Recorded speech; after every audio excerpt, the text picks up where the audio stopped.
嗱，如果大家想喺 WhatsApp 度用到 Copilot 嘅 AI 咧，非常之簡單嘅。咁呢個方法咧係唔需要用 VPN 嘅，亦都唔需要俾錢嘅。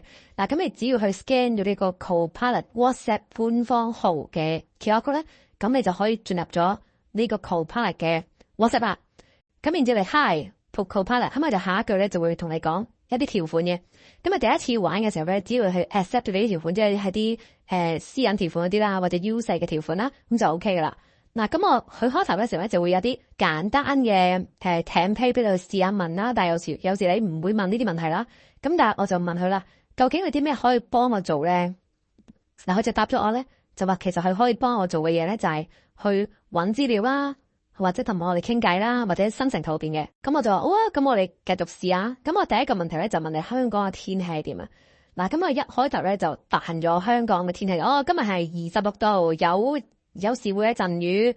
咁我就上去聽下天文台嚟 check 下，即係 fact check 下究竟呢個資料係咪啱嘅咧？咁我發現咗係有少少唔同嘅。好啊，咁然之後我就再問啦，開始啲擔心啦嘛，我就再問佢，喂，咁上個星期五收市價係幾多？恒生指數收市價，咁咪就彈咗啲招出嚟。咁我就諗，咁我就奇怪啦。今日明明係10月11號，我問佢上個星期五，佢答咗9月9號，同時間呢個收市價係錯嘅喎。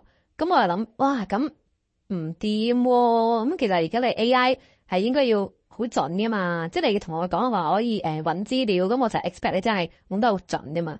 咁我睇翻恒生指數收市價啦，9月9號咧，其實個收市價係17000幾點，就唔係2萬幾點，同埋佢日期咧搞錯咗。好啊，咁我哋再搞一個 test 啦。咁我呢個 test 咧就係做一個文章總結嘅。咁我就上網咧就揾咗篇文章，就係 cut 俾佢睇。跟住之後咧，我就同佢講話piece summarize，即係做一個簡單嘅整合啊。咁其實呢啲咧，而家係 ChatGPT 4啊，咁呢啲已經一般都好簡單做到噶啦。咁我試下做唔做到先。嗱，咁佢最後咧都係做到嘅。OK，但係我對佢有少少懷疑嘅。其實我係懷疑佢根本就係未去到嗰篇文章，即係未去到嗰條 link 裏邊去睇嘅。因為我邊條 link 佢係嘛，係咪？佢似乎係根據翻條 link 上面嗰個文字或者一啲 keywords 去做一啲判斷嘅。好啦，咁似乎咧我就再揾另一篇文章。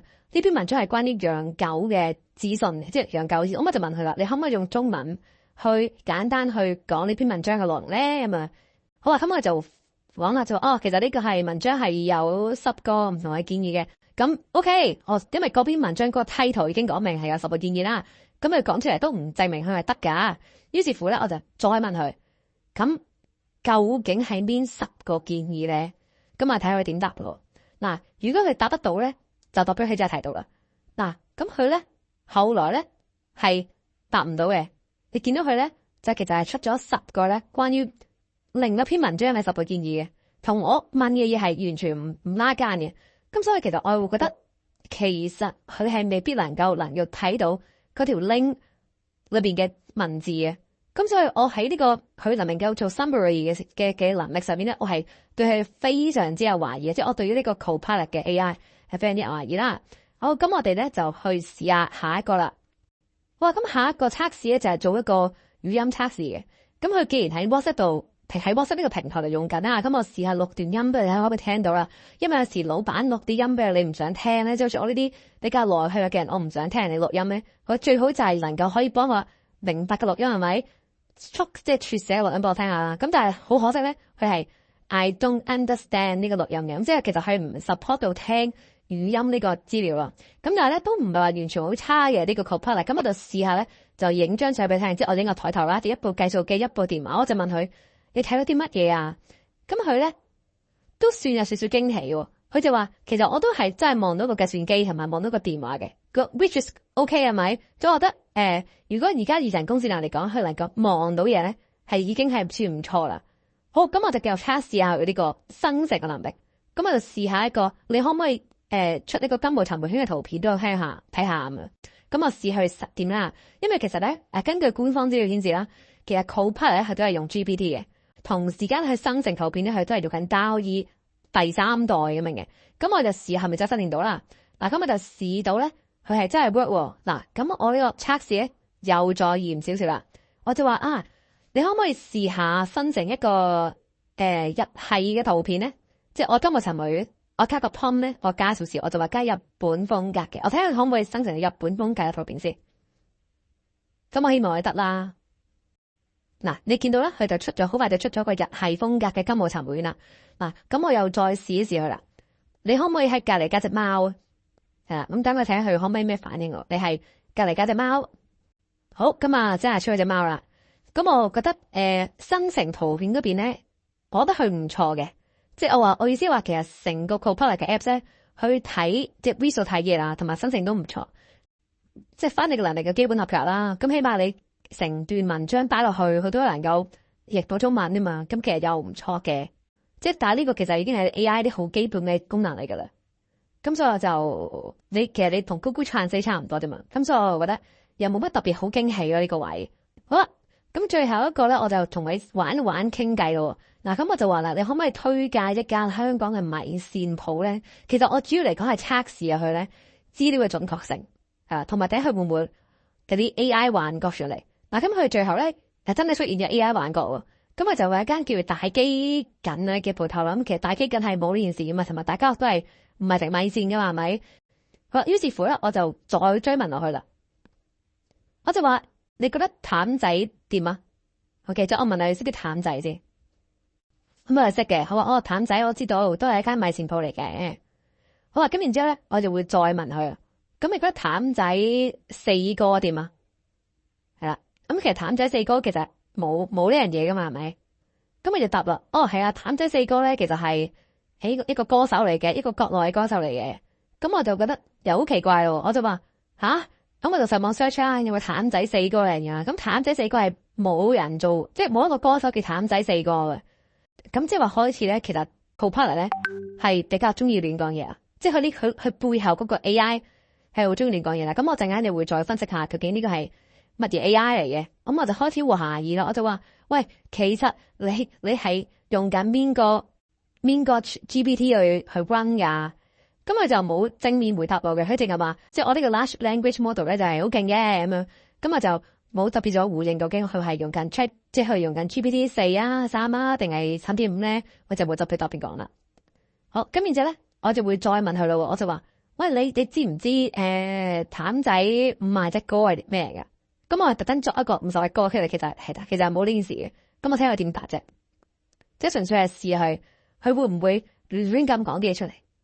咁最後咧，佢真係咧就亂咁講咩？咁所以其實根本就係冇呢個，唔係嗰個就 check 到佢咧，佢根本就係亂講。咁但係如果同一時間我哋問 ChatGPT 4咧，其實可以能夠同佢講，譚仔五賣隻歌其實係唔存在嘅。OK，咁即係話其實佢呢個 AI 咧係一個比較舊嘅 AI 咯，即係似乎可能係我自己推斷啦，即係我自己做一啲 comparison 比較咯，我自己推斷咧 Copilot 背後嘅 AI 咧。